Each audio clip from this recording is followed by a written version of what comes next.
So now, without further ado, it is my pleasure to welcome today's speaker, Micah Goldfarb, Vice President with Ipsos's Behavioral Science Center. Micah, you have the floor.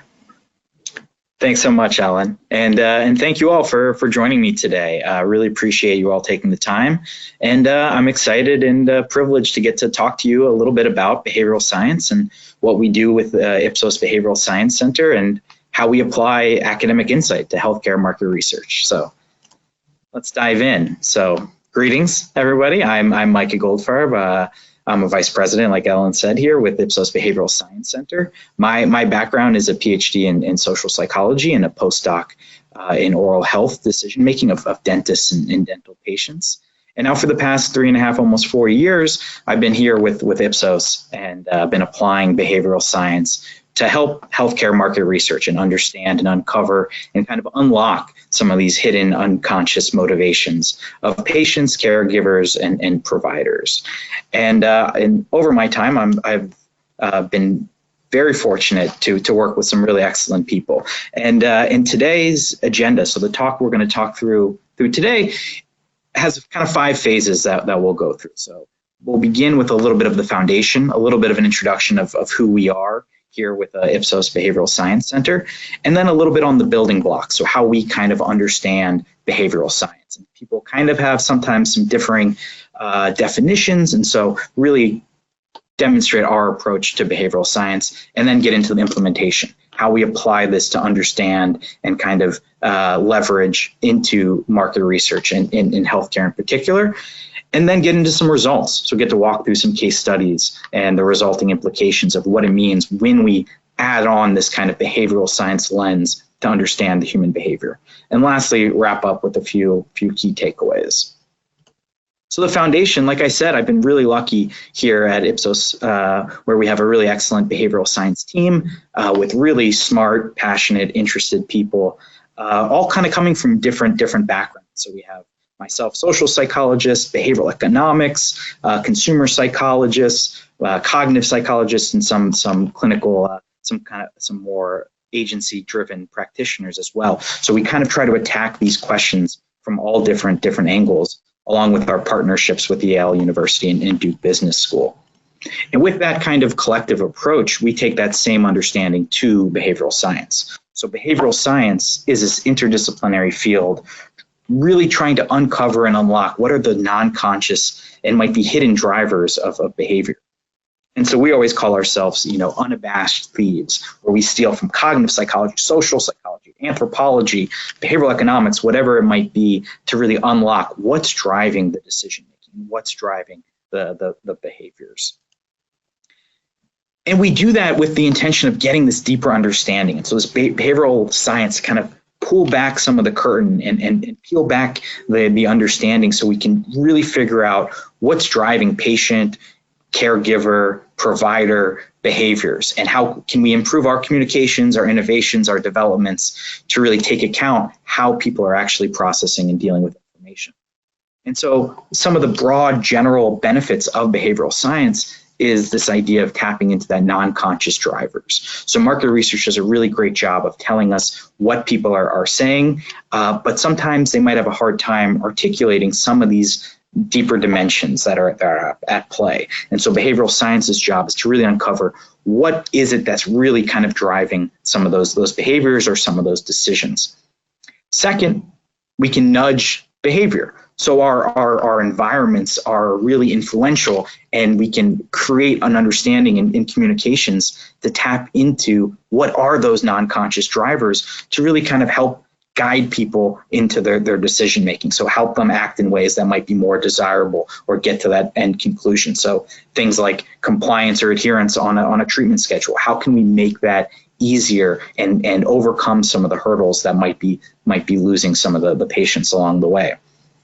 And the third real broad benefit here is the idea that it's also can lead to really inexpensive behavioral changes. So the beauty of understanding the non-conscious drivers is that we can make minor adjustments that end up having really big and influential impacts. So little adjustments in the environment or in the way we're communicating and framing a message or a concept can better connect and drive behavior. So today, what we're going to talk about is kind of using that really broad paintbrush of what behavioral science is and showing how we can apply it in different ways and how we've done it to really drive HCP and patient healthcare decision making. So from one case of how to create HCP segmentations that are really actionable and really understanding what's really going to move the needle amongst a group of HCPs with new treatments, or two, how to connect and really uncover what are those unmet needs amongst patient populations and how it might differ in specific contexts. And lastly, what levers can we pull? How can we pull some of these levers in terms of our messaging to really optimize communication, to make that connection and really drive behavior? So the building blocks, before we get too far deep down, just understanding what is really this idea of behavioral science. In this picture, I love this picture because it just does such a good job of showing, what is it that we're trying to study here. And the idea really, broadly speaking, is, man, people kind of do some weird stuff.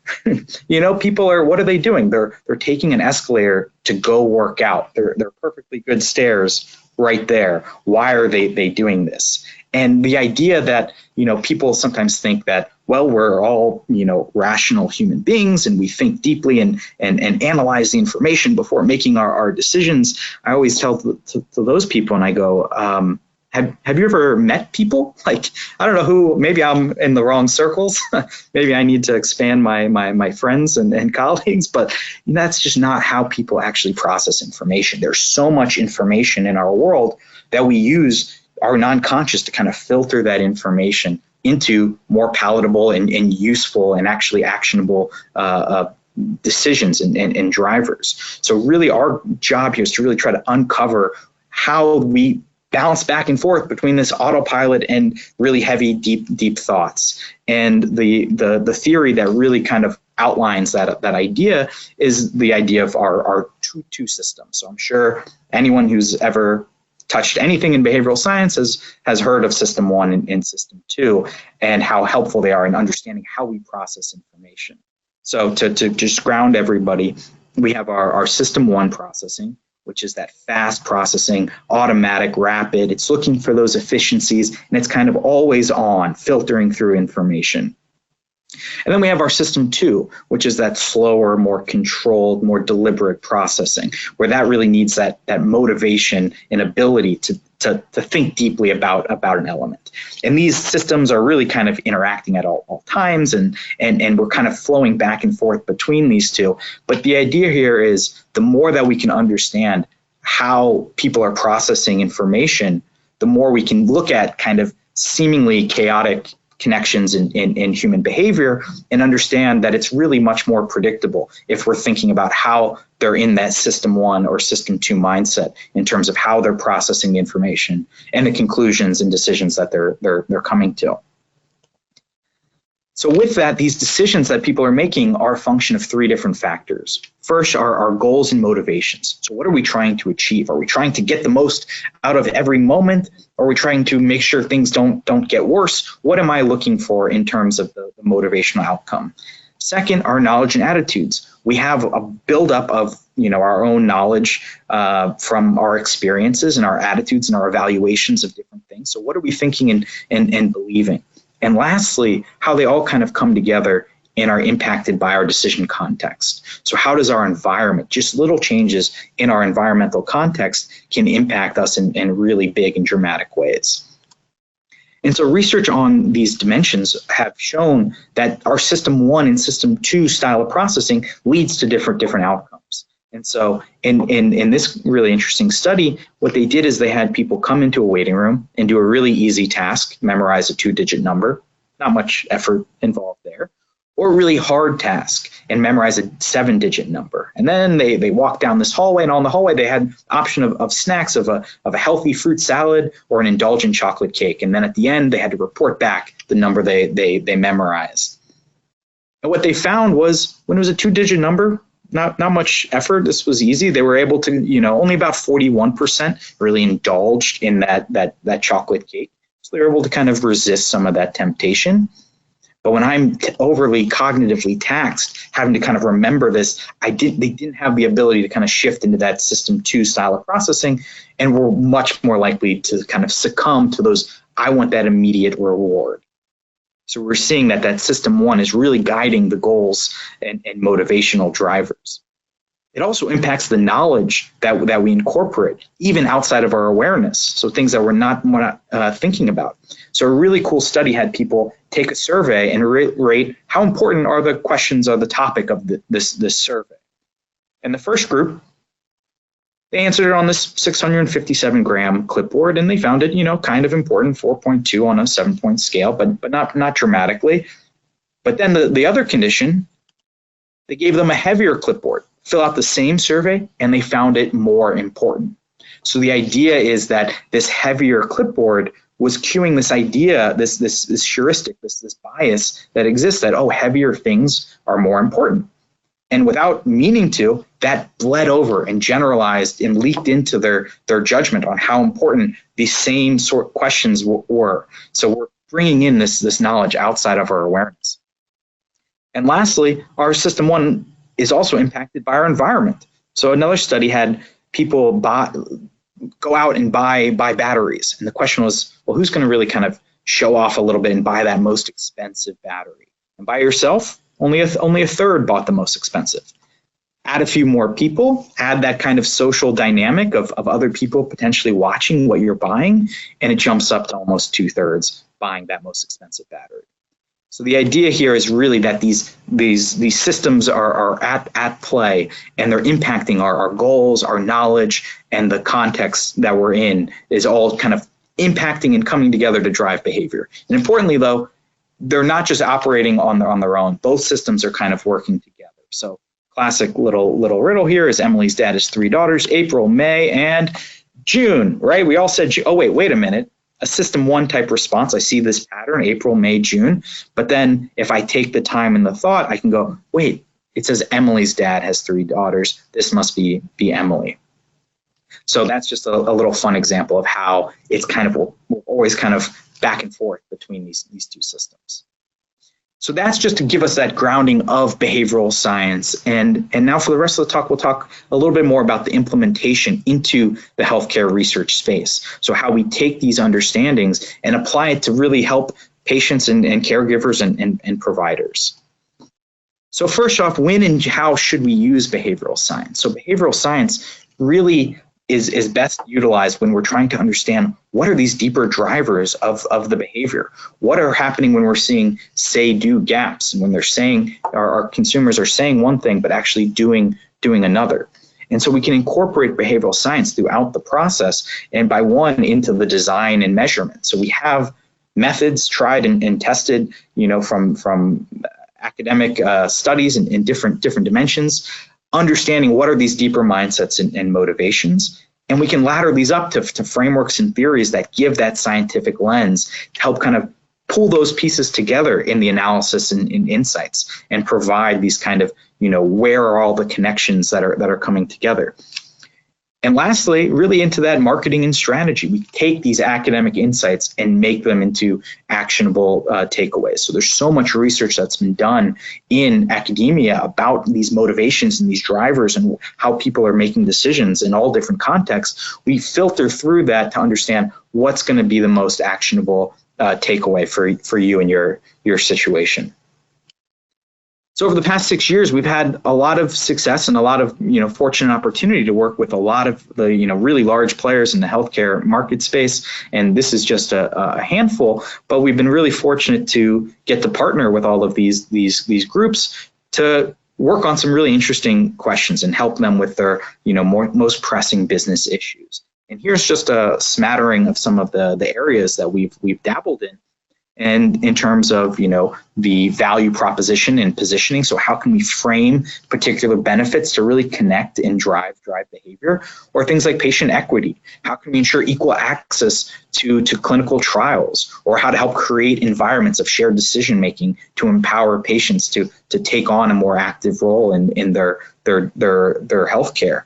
As well as things like brand strategy. What are the tools and techniques of how people are going to process a a new competitor to the market, a crowded space, or maintain brand dominance in certain areas. So how people are going to process information differently, and the different opportunities and the different hurdles that exist in those domains. Also, we've done a lot of work on patient understanding. So how can we dig deeper into what's driving the patients? How can we get them to that point of actually acknowledging that they do in fact need help, or helping them commit and keep to a treatment regimen? As well as a similar trying to understand HCP behavioral change. And so what are the habits and routines that the HCPs kind of fall into and flow through? And how can we piggyback on top of those? How can we adjust those? How can we make new habits based around the best new treatments on the market? And lastly, how do patients, how do caregivers, how do providers respond to innovation?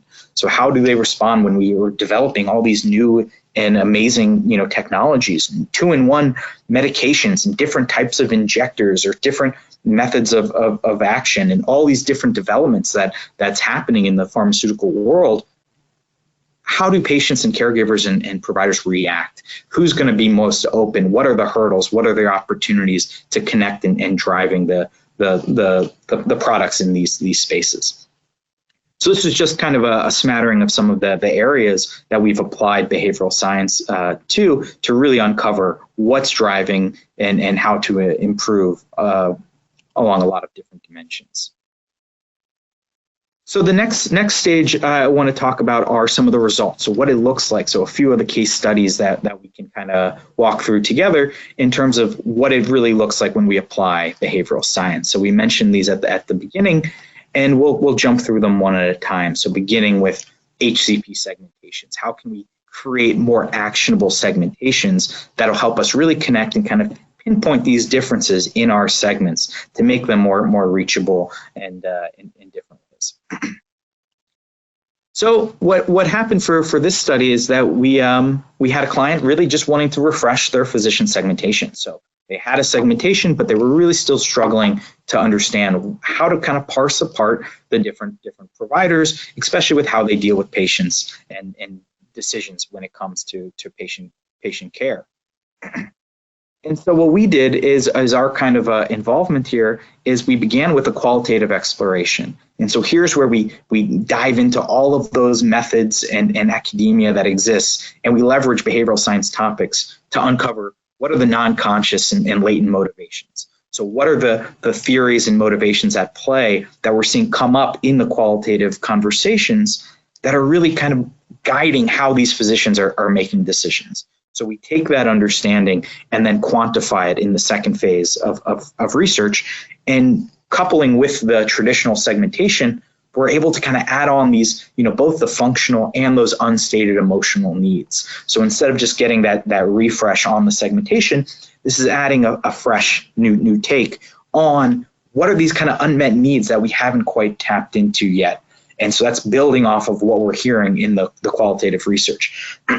And lastly, an activation workshop. So working with the client and their marketing team, excuse me, to embed these behavioral science insights. So how can we incorporate these into our approaches and our strategies, and giving really specific tactics? And here's some opportunities that exist to connect with specific segments. So how to leverage this behavioral science, take it down, not some abstract scientific concept, but how can we bring it down into the world and give you specific next steps on how to utilize them.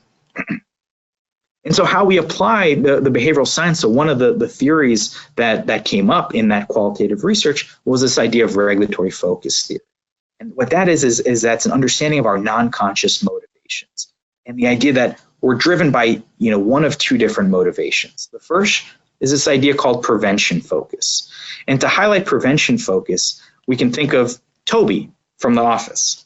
So it's the idea of, this Toby's going to make sure people don't break the rules. So prevention is really about avoiding negatives. How can I make sure where I'm at doesn't get any worse? So kind of always on the lookout of these negative dimensions, and how can I avoid things from getting worse? So I still want to have a happy life and get positive outcomes, but I do that by making sure I avoid specific pitfalls. On the flip side, we have our promotion focused individuals. So that you can think of Michael Scott, always looking for ways and opportunities to achieve his goals, get more out of situations. And that's really the idea of a promotion focus. How can I take where I'm at and try to get more out of it? How can I live my life to the fullest and take advantage of these opportunities that exist? And people have these different motivations. And I know in the office, I'm not trying.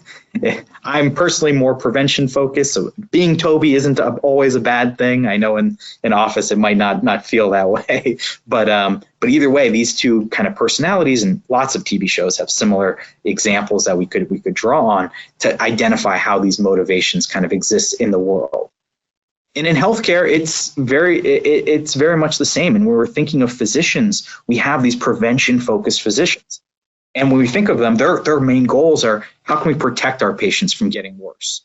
These individuals are more risk averse. They're more on the lookout. They're wanting that safety. They're wanting that assurances before they're taking specific steps. They might be more of those later adopters and wanting that history of proven efficacy before willing to try a new treatment. While a promotion-focused doctor might be more about, how can I help my patients live their life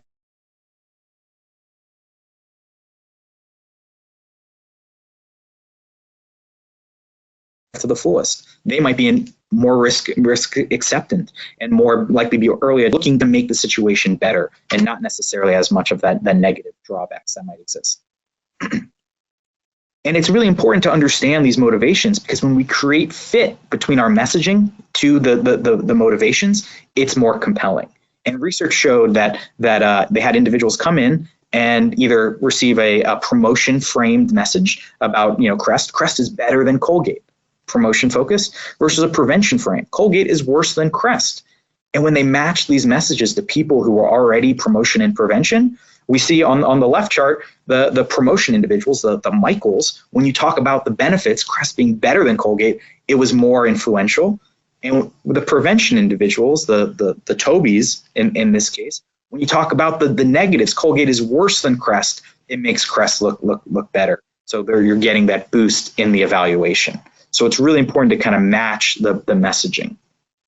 So we uncovered this about the non-conscious motivations, and we also uncovered this idea of the health locus of control being really influential in this case.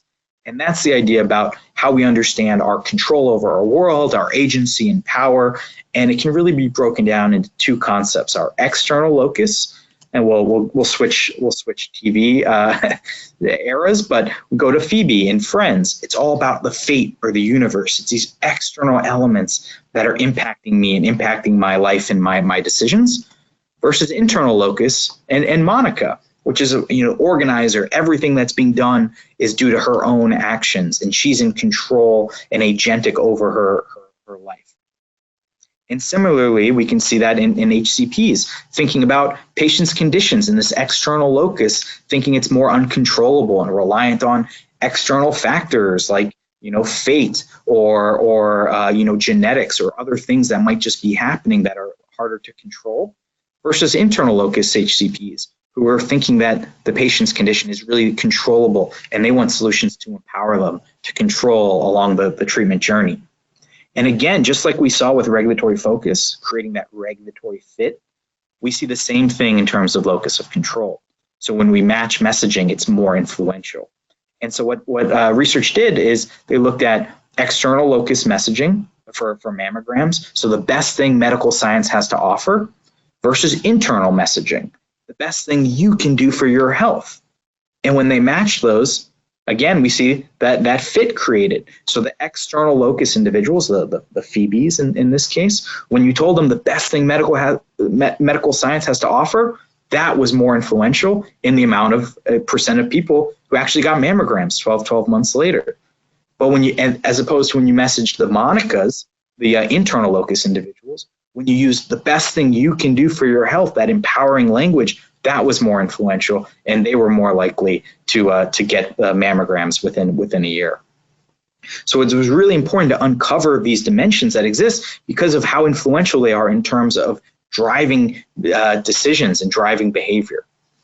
And so with that understanding, we created a new segmentation that enabled us to really craft these bespoke messaging strategies. So how we could speak to these segments differently. So if we see here on the bottom right, really, the segment D, these are really internal locus and promotion-oriented people. So we can think of the Michael and the Monica. They're really interested in what are the new benefits that are going to give them and empower them to help really control their patients' conditions. And you could think of, you know, other advertisement in other domains of like, do more. It's going to help you get more out of your treatments, as opposed to segment A. Segment A, on the other hand, was more about this external locus and prevention orientation. They were the Phoebes and the Tobys, and they're wanting to avoid setbacks, avoid these negative outcomes. So things touting safety and reassuring are really going to connect and drive those HCPs. So again, we could think of just a general example of something like, you know, oh, it's citrate free. It helps boosting that trust with less pain, all of that kind of prevention and external language. So we're able to create these new segments to really target and speak to these HCPs differently and frame communications in a way that'll be most influential and most impactful. So the second case study I want to talk through is the idea of connecting with the unmet needs. So how can we understand what's going on amongst our patients in our segments? And we'll use regulatory focus theory again as kind of the pinpoint of this one for kind of consistency in our conversation. And it also was really influential in the outcomes in this research. So what we had is a pharmaceutical company wanting to understand their patients' motivations. And they were particularly interested in some dynamics between the patient severity. So how patient severity influenced those unmet needs and what patients were looking for. As well as thinking of caregivers, what about the difference when it's a pediatric versus an adult caregiver? How that dynamic played a role. And so really, can we understand what's going on and what's driving these groups, and give some recommendations on how to create some communication strategies. So our approach for this project was to begin with auditing the existing research. So, this question had come up before, and they had done lots of the research in this area. So first, we wanted to kind of consolidate and see what's coming to the surface throughout the previous research, and then do our own in-depth interviews and understanding what's going on at a qualitative level before sizing these motivations and understanding how they might differ in a quantitative survey. So first, we audited the existing research, and we as we're going through all of the different work that's been done, there were tons and tons of behavioral science theories at play that we were able to kind of bring to light in the audit and show how this is a consistent finding that is reliable because we're understanding of how it connects with how people process information and are driven by our motivations and our non-conscious in different ways. So we gave that kind of leverage and backing to that understanding before really kind of honing in on a few specific areas that we wanted to push forward with in terms of the qualitative and quantitative follow-through.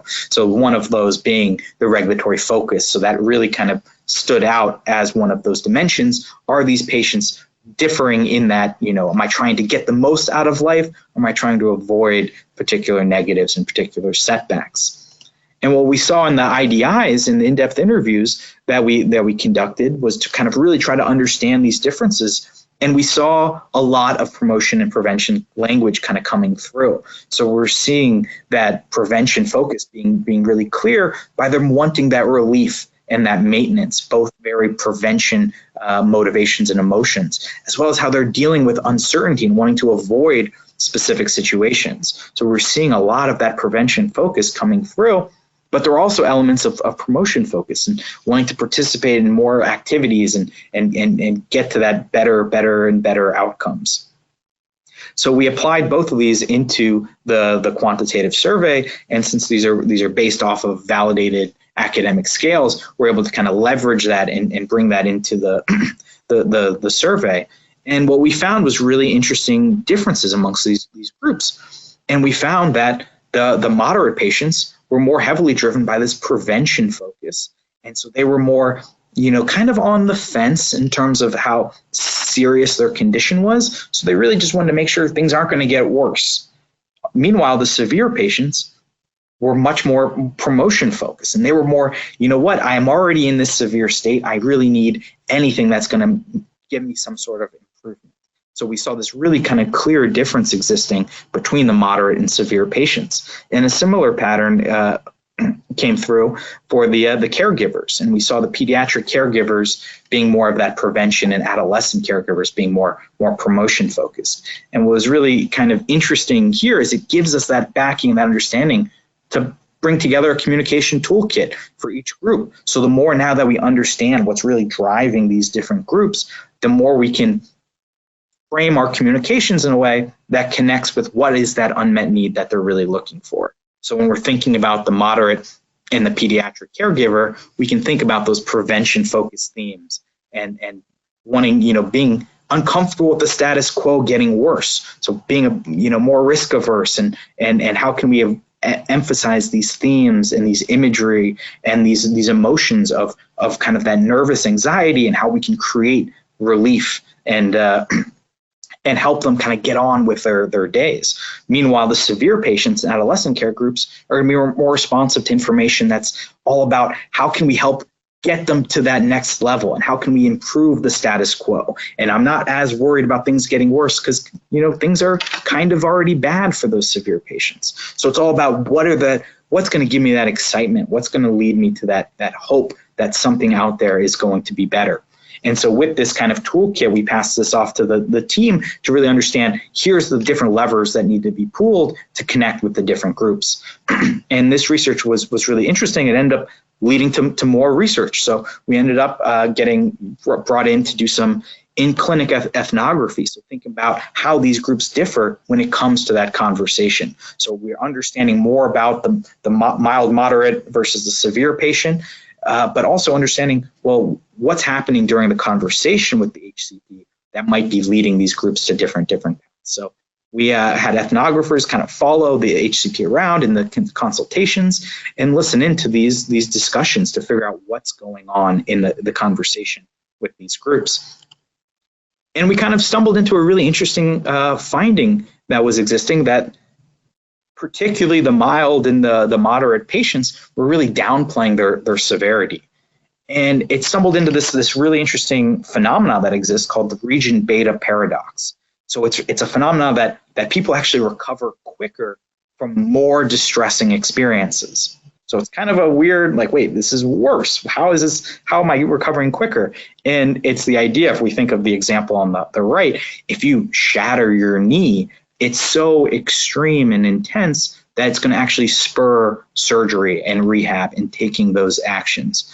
On the flip side, if you just kind of have a trick knee and it's a bum knee and, they end up dealing with it for longer. And, okay, it's not bad enough. It's not really impacting me as much, so I can kind of make it work. And so they end up dealing with this discomfort for longer because it's not hitting that point of necessity, either physically or psychologically. They're downplaying the issue. And so we were seeing a lot of that kind of come through in the gap in the communication between the HCP and the patients. So the patients, especially in those mild and moderate, were downplaying their symptom severity. So they really downplayed both the symptom and also the impact on their life. So it's that individual with the trick knee. Well, okay, it's bothering me, but I'm okay. I don't need something extreme right now. But they end up dealing with it for so much longer. The second interesting finding was that it was really this, appropriate patients didn't feel ready for treatment. So the patients here, with them downplaying it, if you brought up a more advanced treatment, they were kind of stepping back and I'm managing. And so getting into that kind of dissonance and justification and jumping through these mental hurdles to make sure, okay, it's not quite as bad. It's like, didn't you schedule the appointment for this? But still, they're still kind of downplaying the extremity there. And third, sometimes the HCPs just wouldn't bring up more advanced treatments. And the logic there was, why would they? In the conversation, they're hearing, oh, it's not quite that bad. I'm okay. So they don't even get to some of that more advanced conversation about all the opportunities and things that are out there.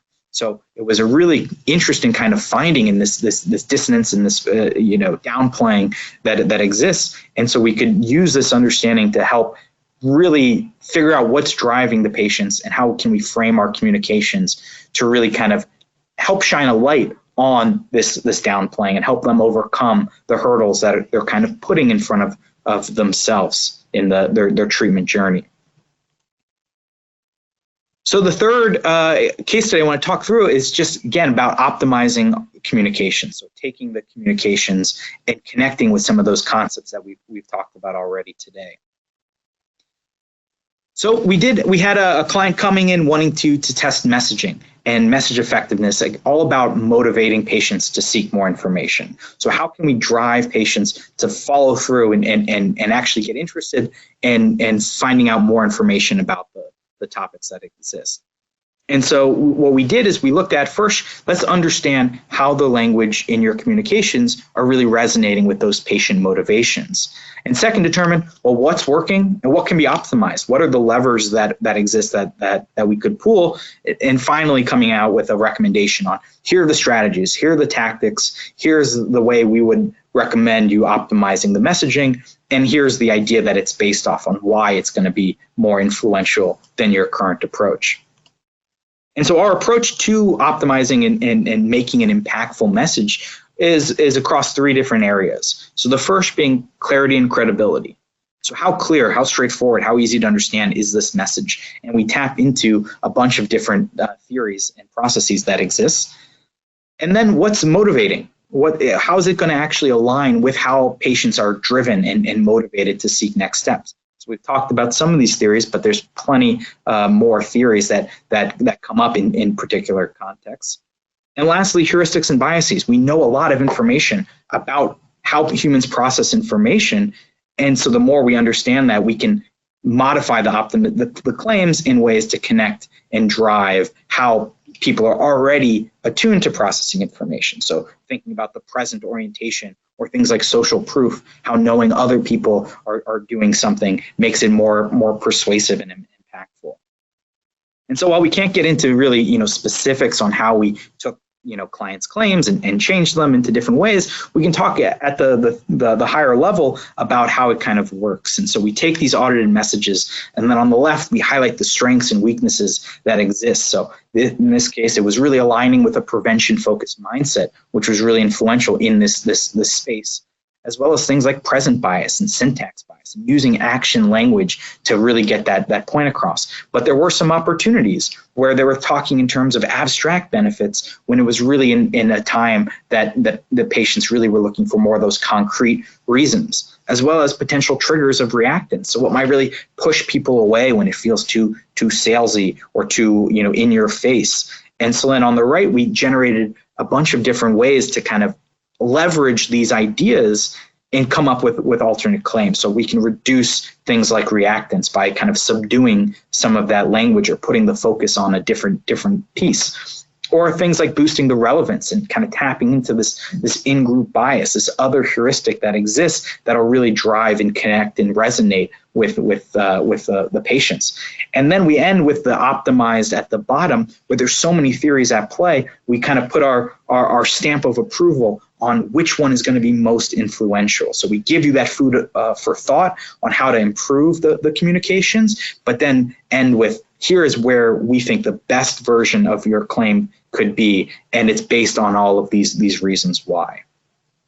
So that's just a little example of some of the research that we've been doing here with the Ipsos Behavioral Science Center. And so just to wrap up, we have lots of tools that provide all of these insights into that non-conscious. Qualitative integration, quant integration, where we kind of blueprint out motivational drivers of what's really driving individuals. But we also have, our B-side POVs on specific contexts and areas and different. We showed some in-office ethnography and some communication optimizations, and we do that for concepts or messages or TV ads whatever it may be, how to kind of leverage these motivations, as well as behavioral science playbooks, so how to tap into what's driving human behavior and give you those tools and resources to really run with and incorporate into how you do market research and how you communicate to your customers. And lastly, the interactive workshops are really excellent ways to get the team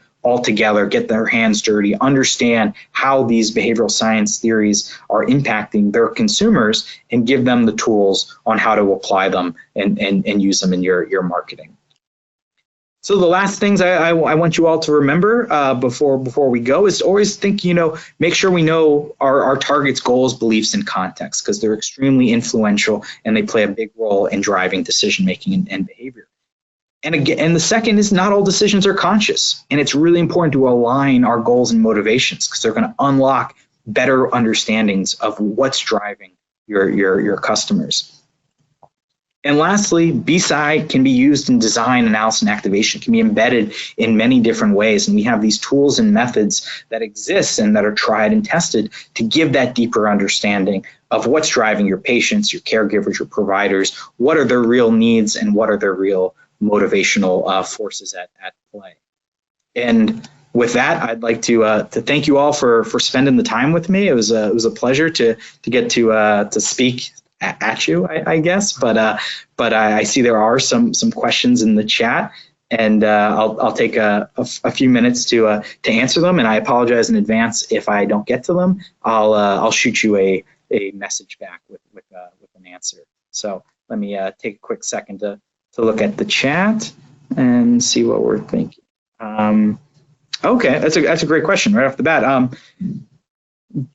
General question: how do I know if and when to incorporate behavioral science into our market research? So yeah, no, that is an excellent question. And there's a couple different kind of cues and signals that exist to really think about. One is, like we're talking about, what are you trying to understand? Are you understanding these deeper motivational drivers? What's going on beneath the surface? Are you seeing a lot in your previous data, say, do gaps where you're seeing, well, some of our market research is saying that they're doing something, but when we get out into the real world, the behavior seems to be different. So understanding what's that drawback, that disconnect that exists, that's a signal where we can understand maybe it's that non-conscious motivations that we're not tapping into that's playing a role. Or an idea of, we've asked this question a bunch of times. Well, why are you still asking this question then? How can we get to this deeper level of understanding? And so that's always a good thing to kind of keep in mind in terms of when to kind of bring in some more behavioral science and a deeper understanding. So no, that's a great question. And I think with that, just at time, so I will, thank you all for taking the time. Please feel free to reach out with other questions, and anyone else who still had questions in the chat, I'll get back to you. And yeah, thank you all very much for spending the 45 minutes with us.